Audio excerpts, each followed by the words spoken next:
guess, the labor relations, HR and labor relations subcommittee. Chairperson Martin? Here. Mr. Conway? Yeah. And Ms. Doherty? Yeah. 3 present. Thank you very much. So we just had two, really one topic, and that was presented to the school committee a while ago now, probably over a month ago, was the newly revised central org chart. That had been actually a result of the motion I had made to kind of give us a visual representation of how central is kind of organized now after a number of different shifts and changes. I would say we've got a number of administrators here. Superintendent Skinner, I don't know if you want to walk us through kind of your thought process in the way you kind of laid this all out.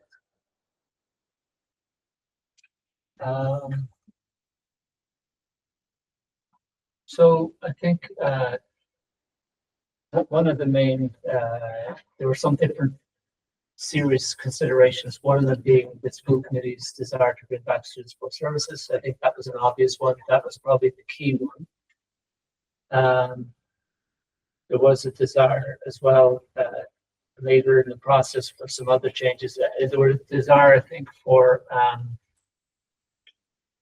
assistant superintendents to have a more balanced load. I think if you recall, Robin Desmond had been the assistant superintendent for curriculum, had a lot of different responsibilities under her. So we deliberately tried to shift weight, so that each assistant superintendent would have a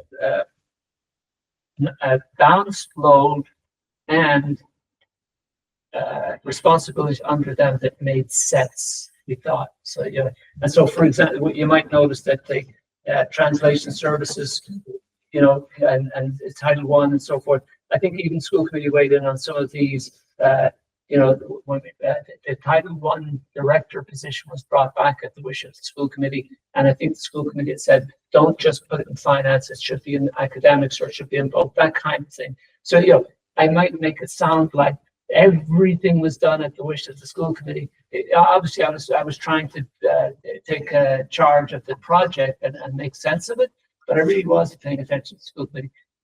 The other feature from the school committee was the idea that there be no more than 5 assistant superintendents, and I know that was contentious at the time. I did offer some options, right? I'm scared of saying it because I think they're passed. Like you could have an assistant superintendent for business and operations, for example. Like you could have collapsed. We say, for instance, Dr. Hall, for the sake of it, could have been in place of his own position, current position, and the new Dr. Pinto's position. They could be collapsed if you had a finance person under Dr. Hall and a operations person and HR, so on, under that kind of thing. But this, I think, matched up with what I thought was reasonable, and not getting everything the superintendent wants, obviously, but what the school committee had sought. I can say more. The rest of it is these extra positions, but I don't take any questions you have.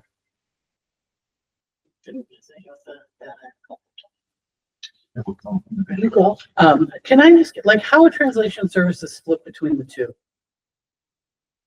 I see how it falls under with the student support services, obviously, because a lot of the communications are coming from the parents, all that kind of stuff. Within the leadership, where what's the need for the translation services there? So that's because we need them at schools. So one of the in respect of some positions at central office, I maintain that they need to give greater service to schools and not just at central office. So you picked on one that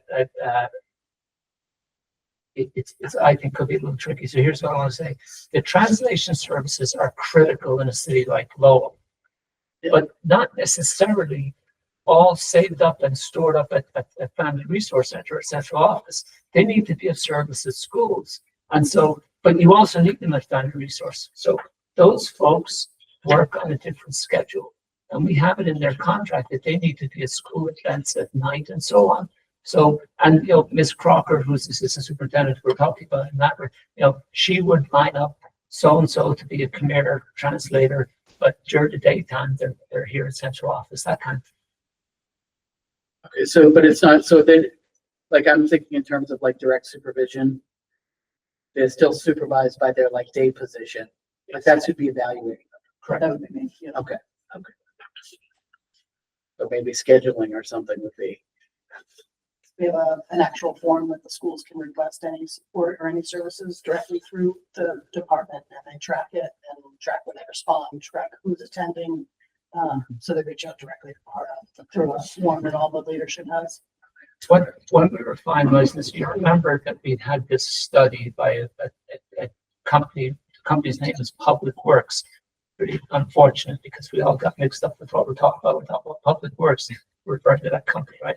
But one of the ideas that they had brought forward is the idea of what they call dual reports. So you don't have to have one person report to only one person, you could have dual reports. That was not like used widely, but in some cases we did have dual reports. And to your question, Ms. Martin, when initially the way it is on the chart indicated that they actually were supervised by two different people. We've since realized, you know, someone's got to write their evaluation report and they can ask the other person for input, but we've clarified that since. one of the things that I was kind of struck by as I was looking at kind of the way things are split out is kind of the separation of things, like things that I would naturally think would go together.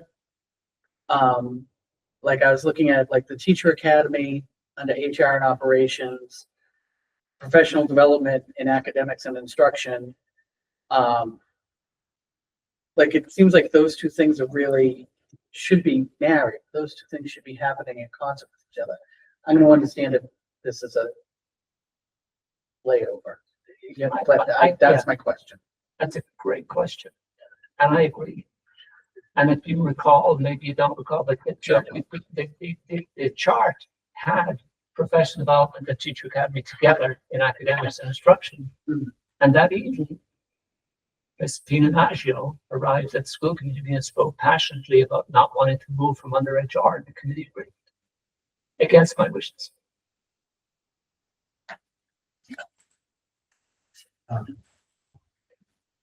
Let's go right ahead.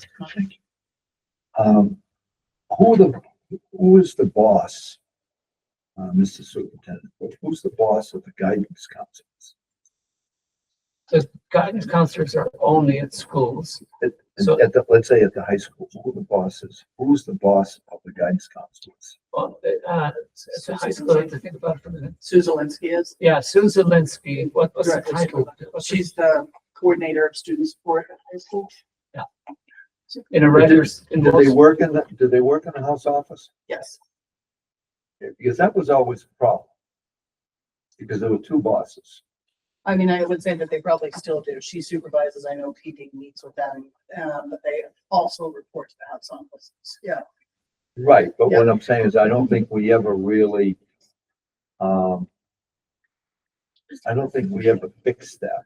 I don't know if it's fixed or not, but I know that guidance counselors sometimes would get mixed messages. They would get it from the director of guidance, but then they would also get it from the house master at the time that is in charge of the house, period. And that includes attendance, academics, and so forth. That's the bottom line.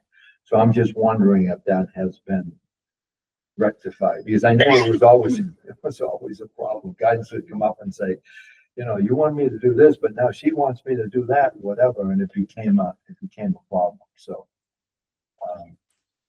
I wonder if we could get that answer.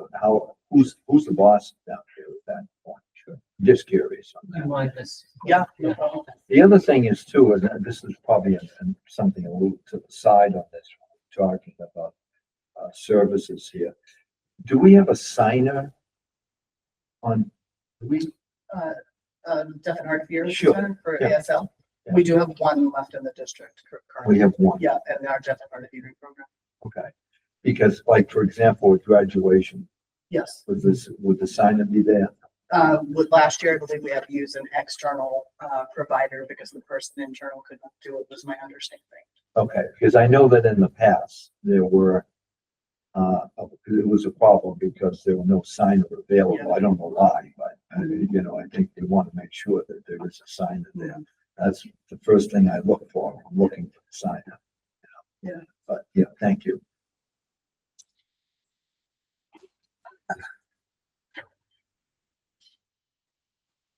Well, and, you know, again, when this kind of had come up, we were still in a phase of kind of making changes. I think it kind of stabilized at this point, that this is what it is. I mean, I do think there's still opportunities for kind of some balancing, but it's not something that I'd be recommending to do it, you know, at this point. I will say, you know, Student Support Services has a goal, but I mean, just looking at the number of pages that are reporting up through Alice is pretty hefty. And a lot of that is obviously just the nature of the programs that she has, you know, special ed and all that. But It just, can I just add, first off, I appreciate both sentiments that you gave, right? One is that we've kind of settled now, so thank God we're not going to redo the whole thing. But on the other hand, I also take into account if you have suggestions, it's not written in stone, it's worth thinking about. And just a quick message about that. Alice has the most people under her, but she also has the most directors. yeah, So, right, and so, you know, and I want to point out Wendy Crocker, for example, is like 30 people under her, each of whom need her individual attention. Right, you know, Dr. Hall in operations is, by comparison with other districts, thinly staffed, right? And so, so that there's an awful lot to be covered in that area. It's thinly staffed. I do think Alice Grand has a lot of responsibility, and if I may say so, is handling it very well. But she's got a staff that involves like bosses under her.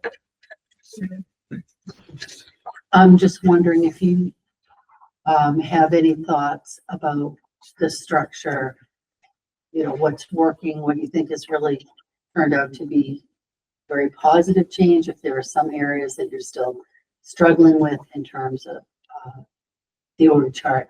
I know for me, I was quite compelled that we bring student services back. I think it makes absolute sense.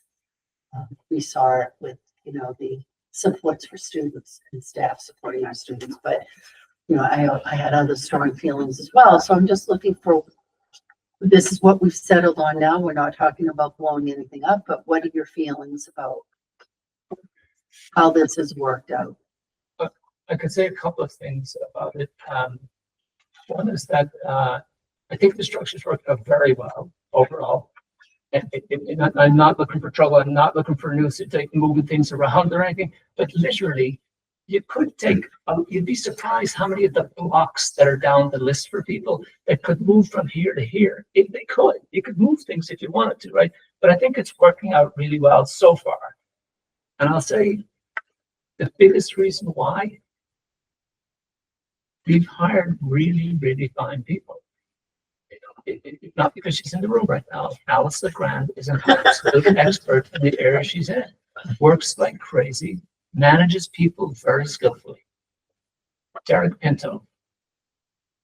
None of us, by the way, none of the people I'm praising are without fault or without improvement goals they've been given. But, you know, again, Derek Pinto is doing a really fine job of bringing that team together. So, and et cetera, I could go on. One of the key improvement targets that we've got, say, we had become, I think, at central office very siloed. And so now you got a fine team. That's nice to talk about, right? But what are you doing to get them to work well together? And that's been something we've worked on. I can show you some data that we have to suggest we've made a lot of progress. It's not something you ever finish doing. You've got to continue to work with them. And there's much more to be done on that. And if I could just say, I think that collaboration piece is huge. I mean, when you talk about, as Ms. Martin pointed out, Teacher Academy being in one, HR and operations, professional development under academics, leadership academy under schools and leadership. I mean, there's so many opportunities to be sharing and collaborating that are going to benefit each of those departments. And I think we had really gotten away from that under past administration. So that move towards collaboration is, no matter how you lay out the pieces, you have to have collaboration. You have to be talking to each other and sharing ideas and what worked, what didn't work. So one way we measure that, we give surveys, and so I can share results if you like, and the same survey each year, each fall actually, of central office staff. So we can look back and see if people feel like, it's not based on Mr. Skinner's opinion or someone else's opinion, it's based on the results of the survey of all the staff. And this is just one of the areas that we question them about. And when you say all the stuff, you mean just central office Yeah. staff? Yes. Are you also surveying our building leadership? Like, because I think that was also I'm feeling. coming to that. Oh, Yes, sorry, go ahead. But the collaboration center, you can ask people about that. That's not what they call it, sweet data and so on. It's qualitative, but Right. it does show you movement towards collaboration, and we could show that, right? So then each year, at least once a year, if not twice, we give building leaders a survey. Again, I could share it with you. The point being, if our work at central office is good, bad, or indifferent, that doesn't matter. Like I say it's wonderful. It's awesome, right? So it only matters if the schools feel like they're getting the support they need. If I think everything in central office is working beautifully, and school leaders are saying I can't get an answer, that's not going to work. So we judge our progress based on the results from school leaders, and they've recently taken a survey now. And some data on that I have shared with the committee before, including during my evaluation. I shared some information from leaders' surveys. But since that time, I think it's only been a couple of weeks. We every year at the same time, same survey, and we measure up to see how we're doing with school leaders. Anonymous survey. Yeah, I would be interested in seeing that in terms of if they feel like they're being supported around different aspects that they really lean on central office about. I'm thinking about with the start of the new school year. And again, I'm going back to years ago that schools were struggling. They didn't even know what students they were getting or how many students they were getting. And school was about to start so that they could, divvy out their classrooms and all that. Or hiring, when we've had staff shortages in the past that schools were not getting responses from central. And this is all prior administrations, but I think that's important data. Yeah, I think school committee sometimes gets information from schools, which is very, very fair, right? Not assume you're doing it fairly, but I welcome that, right? But just the examples you mentioned just now about the list of students and who's coming and sort of, that those are basics. Right? That's all happening. So maybe it's better now. Well, I don't know which consider it to be in, I can't comment on the past, but I can say it's happening now. And again, not perfectly.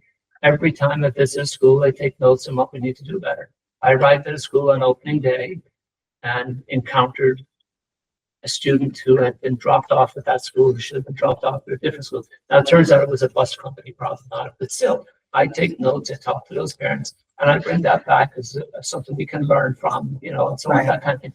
But those are what are referred to as technical problems. We should fix every one of them. There are adaptive problems, meaning how to get people to behave respectfully and want to improve and so on. That's a different category. But all of those things are basics. Hiring is another one. I know it's not popular for me to say things like this sometimes, but we have done a phenomenal job in hiring. When in districts around us, they're struggling to find people late in the summer, and we're just about fully hired up. That's really good news, and it's true.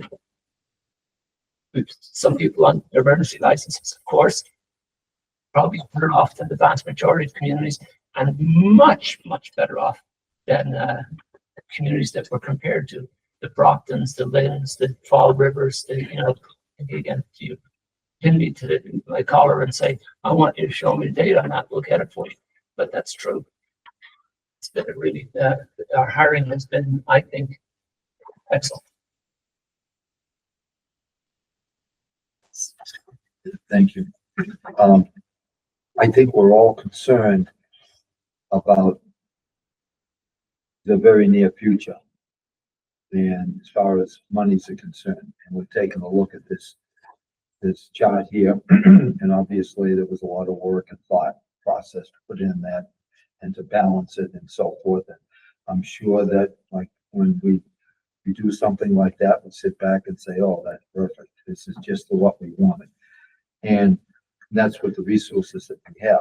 What I'm worried about right now is, you can almost smell that there's going to be a problem coming, forward. And I'm not saying, by the way, if you got a new chart ready, because you don't know what the monies are and so forth. But I would, are you people sitting down and saying, okay, look at it, if we just for whatever, we're gonna let's say we have to cut back $2 million or $3 million, whatever. What is this chart gonna look like? What is the school system gonna look like? How can we, and hopefully we never have to get to that piece of the puzzle. But I'm just wondering right now whether you're working on those pieces, because, again, who knows? I mean, we've all been through this before. I know that Ms. Doherty and Ms. Martin, we sat in these chairs years ago, and it was frightening, the monies that had to be cut. And that's what I'm kind of, and by the way, more monies were cut than we expected. That's the problem. And I can remember, just to give you one quick example, when I think it was Mayor Howe said, we've got to cut X amount of dollars, and said to the headmaster at the time, you've got a math teacher, a math head, a department head, and a science department head. I want you to go into my office area there and figure out, we're no longer going to have department heads, we're going to have clusters. So when you walk out of there, somebody's losing their job. You know what I mean? It's like, wow, imagine being hit with that right off the bat. So I think about those things in the past, and they give me chills. So are you guys kind of kicking around possibilities of if we have to cut a couple million? And I'm not looking for specifics, but I just want to make sure there's plans that are in place. Yes, I can give you reassurance on that.